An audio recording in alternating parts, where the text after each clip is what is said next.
பேரலை நேயர்களுக்கு வணக்கம். இன்றைய நமது நேர்காணலில் ஆனந்த் சீனிவாசன் அவர்கள் இணைந்திருக்கிறார். சார் வணக்கம். வணக்கம்.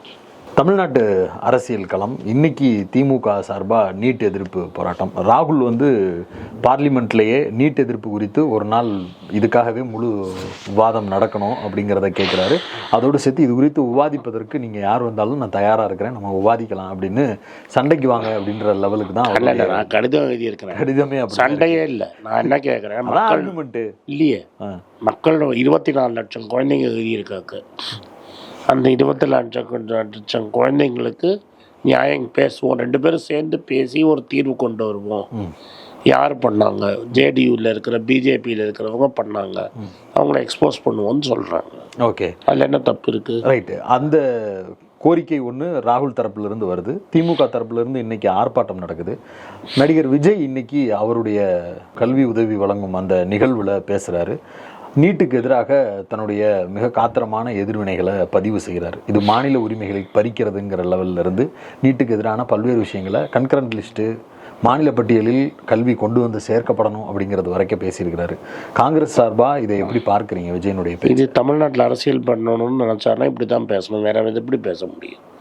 நான் நீட்டை வர வைக்கிறேன் நான் சொல்ல முடியும்? அதுதான் ஒருத்தர் சொன்னார்ல, கோயம்புத்தூரில் பார்த்தீங்களா என்னாச்சுன்னு. சொன்னவருக்கு அது என்னாச்சுன்னு தெரியும்ல, அதுக்கப்புறம் அவர் சொல்ல போகிறாரா? வேற என்ன சொல்லுவார்? இதுதான் சொல்லியா? இல்லை, பொலிட்டிக்கலாகவே அவருக்கு அந்த எண்ணம் இருக்குது, அந்த லைனுக்குள்ளே போக விரும்பலையா? சார், நான் என்னைக்கு தமிழ்நாட்டில் அரசியல் பண்ணணும்னா நீட்டு தேவையில்லைன்னு தான் சொல்லியானோ, அதுதான் அவர் சொல்லியிருக்கிறார். அதில் என்ன இருக்குது? பிஜேபி தமிழ்நாட்டு அரசியலையும் பண்ணுறாங்கல்ல, ஆனால் நீட்டு வேணும்னு சொல்கிறாங்க. எங்கே இருக்குது அரசியல்? எடப்பாடி மாதிரி முதுகெலும்பு இல்லாதவர்கள் ஆதரித்ததுனால 5 எம்எல்ஏ. இந்த 5 எம்எல்ஏல நயினார் நாகேந்திரன் இங்கேருந்து போனவர், அம்மா பேரை சொல்லி தப்பிச்சவர். வனாத்தி மேடம் ஜெயித்தது ஏடிஎம்கே விட்டு கொடுத்த சீட்டு, எஸ்பி வேலுமணி ஆதரவு. 3வது இன்னொன்று சுபலக்ஷ்மி ஜெகதீசனுக்கு அகேன்ஸ்டாக ஜெயித்தவங்க ஏடிஎம்கே அவங்க சன்னின்லா தான் ஈரோடில் கேண்டிடேட்டாக இருக்கிறாரு. 5 சீட்டில் 3 சீட்டு இரவலில் வாங்கின சீட்டு. இந்த கன்னியாகுமரி ஒன்று தான் பிஜேபி சீட்டு. நீங்கள் நீட்டை பற்றி பேசி சீட்டு வாங்க போகிறீங்க. இன்னொரு அரசியல் விவாதம் எப்படி இருக்குன்னா, விஜய் வரும்போது காங்கிரஸ் அதோடு அலைன்ஸ் ஆகும். ராகுலுடைய அரசியலை விஜய் இன்னைக்கு ஆதரிச்சதும் கூட காங்கிரஸை இணக்கப்போக்கில் விஜய் வைத்துக் கொள்வது. சார், நான் ஒன்று சொல்கிறேன், யார் எங்களை சப்போர்ட் பண்ணாலும் வெல்கம். ஆனால் எங்கள் தலைவர் என்ன சொல்லியிருக்காரா, இவர் ஸ்டாலின் எங்கள் பிக் பிரதர்னு சொல்லிட்டாரு. வேற எந்த அரசியல் தலைவரும் என் அண்ணன் அவர் சொல்லலை. அப்போ இடையில காங்கிரஸ் தலைவர்களே நாங்கள் தனியாக இருக்கணும், எங்களுக்கு என்று தனி ஐடென்டிட்டி வரணும், நம்ம இன்னும் குதிரையிலே சவாரி பண்ணக்கூடாதுன்னு சொல்கிறதெல்லாம். இருங்க சார், காங்கிரஸ் ஆட்சிக்கு வரணும்னு நானும் சொல்கிறேன். காமராஜ் ஆட்சி தமிழ்நாட்டில் வரணும்னு சொல்கிறேன். அது அடுத்த வாட்டியே வரணும்னு அவசியம் கிடையாது. காமராஜர் ஆட்சியை தான் முதல்வர் கொடுத்துட்டு இருக்காருன்னு உங்கள் கட்சியில் அதோடு சொல்லியிருக்கிறாரு. 2 பேரும் சொல்லுங்க, இளங்கோவனும் பேசியிருக்கிறாரு, செல்லப்பிரந்தையும் பேசியிருக்கிறாரு. நான் கட்சியை வளர்க்கணுங்கிறதுனால நான் ஸ்டாலினை எதிர்க்கணும்னு அவசியம் கிடையாது. இப்போ நான் என் கட்சியை வளர்க்கணுங்கிறதுக்காக ஸ்டாலினை எதிர்த்து தான் நான் என் கட்சியை வளர்க்கணும்னு கிடையாது. ஸ்டாலின் சாரை எதிர்த்து தான் என் கட்சியை எதிர்க்கணும்னு அவசியமே கிடையாது. இப்போ நான் வளர்க்குற என் கட்சி வளர்றது, எங்களுக்கு கூட தோழமை கட்சி இருக்குது. ஸ்டாலின் சாருக்கே என்ன நல்லா இருக்கும், காங்கிரஸ் இங்கே தமிழ்நாட்டில் ஆரோக்கியமாக வளர்கிறது பெட்டரா, இல்லை இந்த திருடர்களின் கூடாரமாக இருக்கிற பாஜக வளர்கிறது தமிழருக்கு நல்லதா? காங்கிரஸ் தான் அவரும் சாய்ஸ் பண்ணுறோம். அதே தான் நாங்கள் வளர்கிறோம். அதனால நாங்கள் என்ன சொன்னோம், ஸ்டாலின் எதிர்க்கிறோம்னா சொன்னார் செல்லப்பிறந்தே. இல்லை, நான் தான் சொன்னேன், நான் ஆல் டைம் ஸ்டாலினை சப்போர்ட் பண்ணி தான் நான் பேசியிருக்கிறோம். அது எங்கள் கூட்டணி வலுவாக இருக்கிறது. எங்கள் ராகுலுக்கு தமிழ்நாட்டில் பெரிய ஆதரவு இருக்குது, பிரியங்காவுக்கு தமிழ்நாட்டில் பெரிய ஆதரவு இருக்குது, காந்தி குடும்பத்துக்கு தமிழ்நாட்டில் பெரிய ஆதரவுகளாக இருக்குது. அதை நாங்கள் எங்கள் கட்சியில் ஸ்ட்ரென்தன் பண்ணிக்கணும். அது புரிஞ்சுக்க முடியுது சார். அவ்வளவுதான். அதை விஜயோடு தொடர்பு படுத்தி விஜய் வந்தாருன்னா உங்களோட தான் எதுக்கு விஜய், நாங்கள் விஜயோடு போகிறதுக்கு காங்கிரஸ் கலகம் பண்ணுறவங்க. செல்லப்பிறந்தை சொன்னாரா? நாங்கள் இல்லை, அப்படி சொல்லலை. ஆனால் வாதங்களை எப்படி யார் வச்சாங்க? யார் சொல்லுவாங்க? ஏதாவது சீட்டு கிடைக்காத 2-3 பேர் சொல்லுவாங்க. எங்களை பொறுத்த வரைக்கும் கூட்டணின்னு டிசைட் பண்ணுறது ராகுல் காந்தி மட்டும்தான். அவர் தெளிவாக இருக்கிறாரு. இன்னைக்கு அவர் சொல்கிறது தான். நானே சொல்கிறேன் உங்களுக்கு, என் பிக் பிரதர்னு சொல்லிட்டாரு. வேற யாரை சொன்னார்? இப்போ அதிமுகவும் தனிச்சு நிற்கிறாங்க. அவங்களும் வந்து செல்லூர் ராஜு வந்து என்னை ரசிக்க வைக்கக்கூடிய ஒரு தலைவராக இருக்கிறாருன்னு ராகுலுக்கு ஒரு எப்படியாவது பவர். காங்கிரஸ் எந்த பக்கமோ அந்த பக்கமே ஆட்சி. காங்கிரஸ் இன்னைக்கு ஸ்டாலின் பக்கம் நல்லா ஸ்ட்ராங்காக நிற்குது. ஸ்டாலின் தமிழ்நாட்டில் சொல்கிறீங்களா? தமிழ்நாட்டில் ஸ்டாலின் தான் என் முதல் ஆள். ராகுல் காந்தி பிரதமர் ஆகணும்னு எங்களுக்கு ஒரு காங்கிரஸ் ஒர்க்கருக்கு சந்தோஷப்பட மாதிரி ராகுல் தான் பிரதமராக இருக்கணும்னு சொன்னது திரு ஸ்டாலின் தான். அதனால் என்ன ஸ்டாலின் சிஎம்மாக சப்போர்ட் ராகுல் பண்ணாரோ நாங்களும் சப்போர்ட் பண்ண போகிறோம். ராகுல் என்ன சொல்கிறாரோ அதுதான் நடக்க போகுது. ராகுல் வந்து ஸ்டாலினோட பிரதர்னு சொல்லிட்டாரு. அதுக்கு மேலே என்ன இருக்குது? விஜயினுடைய ஆதரவு, விஜய் உங்களுடைய பாலிடிக்ஸுக்கு வந்து உங்களுக்கு சப்போர்ட் அப்படிங்கிற இடத்தை நோக்கி எல்லாம் நகர்த்துவீங்களா? அந்த ஆர்குமெண்ட்டுக்குள்ளே வர்றீங்களா? இப்போதைக்கு பொறுத்த வரைக்கும் இன்னைக்கு உங்கள்கிட்ட நான் பேசுகிற வரைக்கும் இது வரைக்கும் என்கிட்ட வந்து இருக்கிற தகவல் 2026 எலெக்ஷனோ 2029 நாடாளுமன்ற எலெக்ஷன் வரைக்குமோ ஸ்டாலின் சார் இருக்கிற வரைக்கும் ஸ்டாலினும் காங்கிரஸும் கூட்டணி. அதில் என்ற மாற்று கருத்தும் கிடையாது. ரைட். அதில் விஜய் வந்து சேர்றாரான்னு எனக்கு தெரியாது. அந்த கூட்டணிக்கு தான் வரணும். அப்படி வந்தாலுமே தனியாக வந்து திரும்பி நான் சொல்கிறேன், இல்லை அந்த பஞ்ச் அப்படி தான் இருந்துச்சு. அதான் சொல்கிறேன், எங்களுக்கு ஸ்டாலின் தலைமையில் இருக்கிற திமுகவோட எங்களுக்கு கூட்டணி உறுதி. 26லும் சரி 29லையும் சரி எங்களுக்கு அது உறுதியாக இருக்கும்போது நீங்கள் ஆசைப்படுற மாதிரி விஜய் இந்த கூட்டணியில் வந்து சேர்ந்து ஸ்டாலின் சார் ஒத்துக்கிட்டால் எங்களுக்கு ஒரு அப்ஜெக்ஷனும் கிடையாது. தமிழ்நாட்டை பொறுத்த வரைக்கும் திமுக தலைமையில் இந்த கூட்டணி செயல்படுது.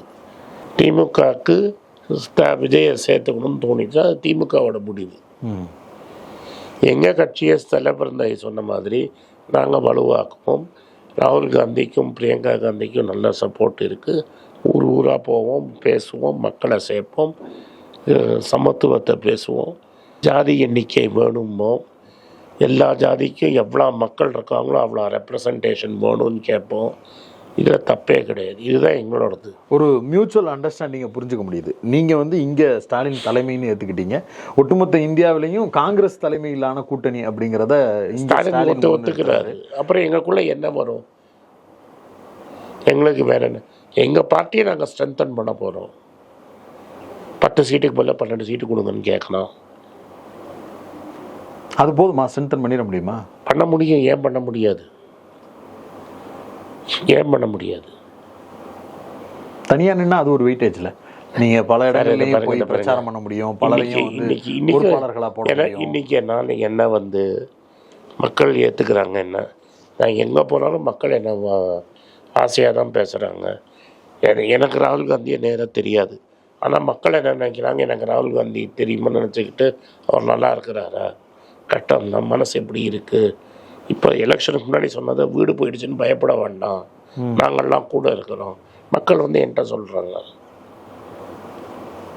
அப்போ என்ன காங்கிரஸ்காரனா மக்கள் ஏற்றுக்கு தானே பேசுகிறாங்க.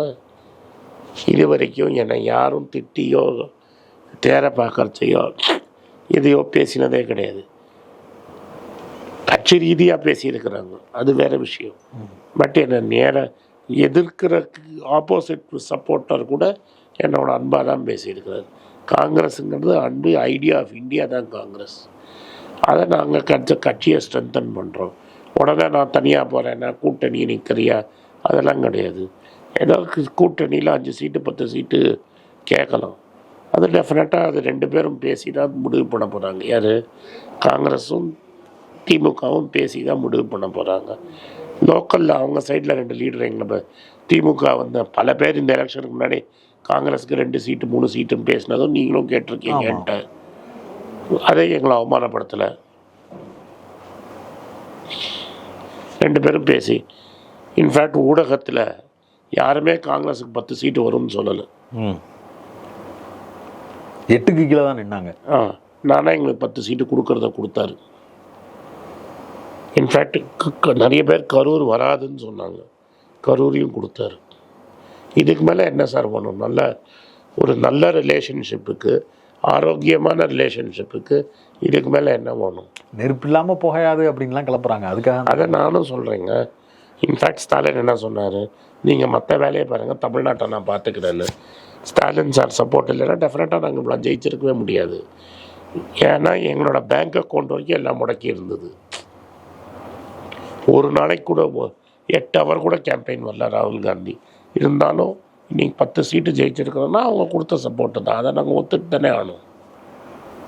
புரியுது. இந்த நல்ல ரிலேஷன்ஷிப் இருக்குது. இதில் வந்து நீங்கள் கூட்டணி விட்டு போகிறாங்க, அதிமுகவோட பேசுகிறாங்க, விஜயோட பேசுகிறாங்க, விசிகாவை தனியாக கூப்பிட்றாங்க, இந்த மாதிரியான விஷயங்களுக்குள்ள வர விரும்பலை. பாருங்க, தமிழ்நாடை பொறுத்த வரைக்கும் ஸ்டாலின் தலைமையில் இருக்கிற கூட்டணி வலுவாக இருக்கிறது. யார் இந்த கூட்டணியில் சேர்க்கணும் சேர்க்க வேண்டாங்கிறது தமிழ்நாடு லெவலில் ஸ்டாலின் சாரோட முடிவு தான். இதை எங்கள் தலைவர் சொன்னதை தான் சொல்கிறேன்.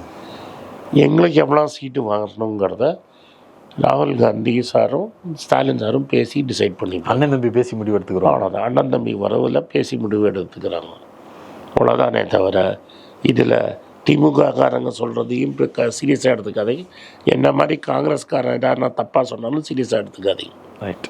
ஒரு நல்ல உரையாடல். பல்வேறு விஷயங்களும் மிக வெளிப்படையாக பேரலை நேயர்களுக்காக போயிருந்திருக்கிறீங்க. உங்களுடைய நேரத்துக்கும் உங்களுடைய கருத்துக்களுக்கும் மிக்க நன்றி. நன்றி.